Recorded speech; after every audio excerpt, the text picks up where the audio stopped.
लाल किताबानुसार कुंडलीच्या कामींपैकी एक मोठी कमी आहे ऋण.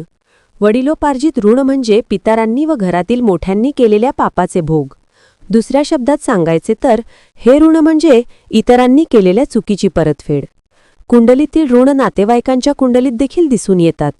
सर्वसाधारणपणे ह्या ऋणांचा परिणाम अख्ख्या कुटुंबावर पडतो व अख्ख्या कुटुंबाला मिळून त्यावर उपाय करावा लागतो. व्यक्तीला राजयोग असला तरी ग्रहऋण दाखवत असल्यास वाईट परिणाम भोगावे लागतात. पूर्वजांचे ऋण. मूळ. लाल किताबानुसार जेव्हा शुक्र, बुध आणि राहू कुंडलीच्या दुसऱ्या, पाचव्या, 9व्या किंवा 12व्या घरात असतात तेव्हा व्यक्तीला पितरांच्या ऋण पिडू शकतात. कारण घरातील मोठ्यांनी खानदानी पुजारी बदलले असतील. निर्देश. जवळच्या लेवळाचा किंवा पिंपळाचा नाश केला असेल. उपाय. 1. सर्व रक्ताच्या नातेवाईकांकडून रुपयाची नाणी गोळा करून एका दिवसात ती रक्कम देवळाला दान करावी. 2. घरात पिंपळ असल्यास पाणी घालून त्याची सेवा करावी.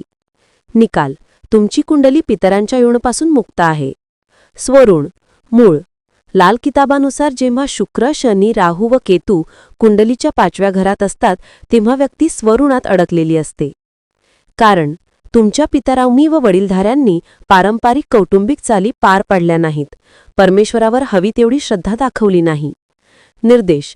घराखाली चूल असेल किंवा छपराला खूप छिद्रे असतील ज्यातून सूर्यकिरणे आत येऊ शकतात. उपाय. सर्व रक्ताच्या नातेवाईकांकडून समप्रमाणात देणग्या घेऊन यज्ञ करावी. निकाल. तुमची कुंडली स्वऋणापासून मुक्त आहे. मातृऋण. मूळ. लाल किताबानुसार कुंडलीच्या 4थ्या घरात केतू असल्यास मातृऋण असण्याचा संभव असतो.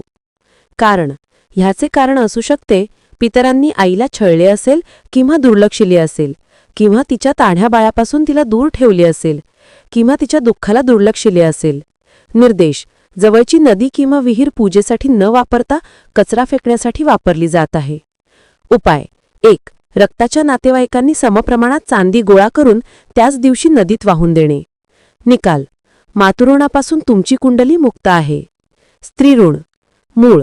लाल किताबानुसार जेव्हा कुंडलीच्या 2ऱ्या किंवा 7व्या घरात सूर्य, चंद्र, राहू असले तर व्यक्ती स्त्रीऋण असू शकते.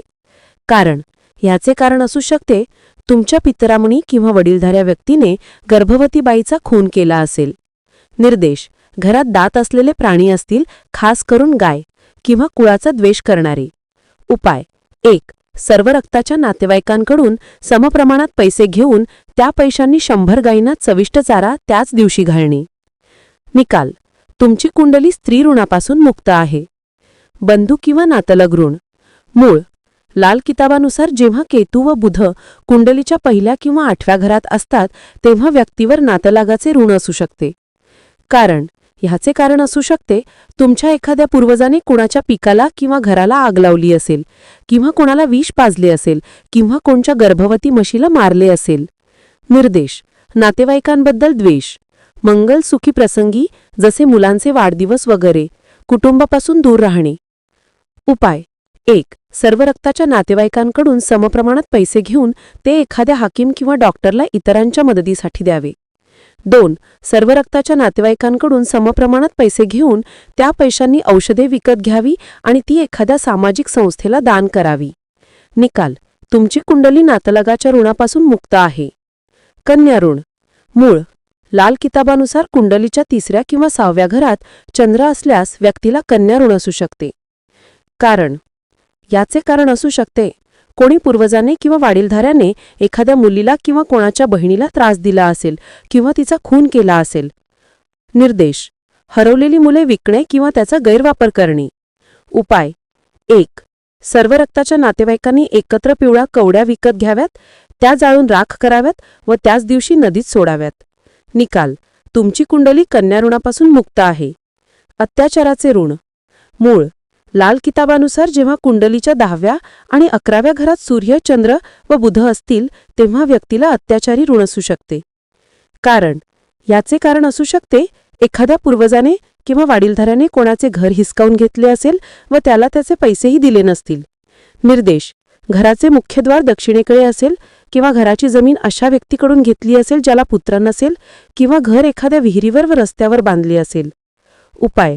1. 100 ठिकाणच्या माशांना खायला घालावे अथवा 100 कामगारांना जेवायला घालावे. निकाल: तुमची कुंडली अत्याचाराच्या ऋणापासून मुक्त आहे. भविष्य काळातील ऋण. मूळ: लाल किताबानुसार जेव्हा कुंडलीच्या 12व्या घरात सूर्य, मंगळ आणि शुक्र असतात तेव्हा व्यक्तीला भविष्य काळातील ऋण असू शकते. कारण: ह्याचे कारण असू शकते एखाद्या पूर्वजाने किंवा वडीलधाराने नातेवाईकाला किंवा वय्यांना दगा दिला असेल, ज्याने त्यांचा परिवार उद्ध्वस्त झाला असेल. निर्देश: पायरीखाली गटार किंवा घराच्या दक्षिणेकडील भिंतीशी नष्ट झालेली स्मशानभूमी व भट्टी. उपाय: 1. सर्व रक्ताच्या नातेवाईकांनी एक एक नारळ घ्यावा व ते सर्व त्याच दिवशी नदीत सोडावे. निकाल: तुमची कुंडली भविष्यकाळातील ऋणापासून मुक्त आहे. निसर्ग ऋण. मूळ: लाल किताबानुसार जेव्हा चंद्र आणि मंगळ कुंडलीच्या 6व्या वेळात असतात तेव्हा व्यक्तीला निसर्ग ऋण असू शकते. कारण: याचे कारण असू शकते एखाद्या पूर्वजाने किंवा वडीलधाऱ्या माणसाने एखाद्या माणसाला करून कुत्र्याप्रमाणे निर्घृणपणे मारले असेल. निर्देश: गोळीने कुत्र्याला मारणे, दुसऱ्याचा मुलगा मारणे किंवा स्वतःचा भाच्याला तो उद्ध्वस्त होईपर्यंत दगा देणे. उपाय: 1. सर्व रक्ताच्या नातेवाईकांकडून पैसे गोळा करून त्या पैशांनी 100 कुत्र्यांना दुधाचे गोड पदार्थ किंवा खीर खाऊ घालणे. 2. जवळच राहणारी व लवकर विधवा झालेली स्त्रीची सेवा करणे व तिचे आशीर्वाद मिळवणे. निकाल: तुमची कुंडली निसर्ग ऋणापासून मुक्त आहे.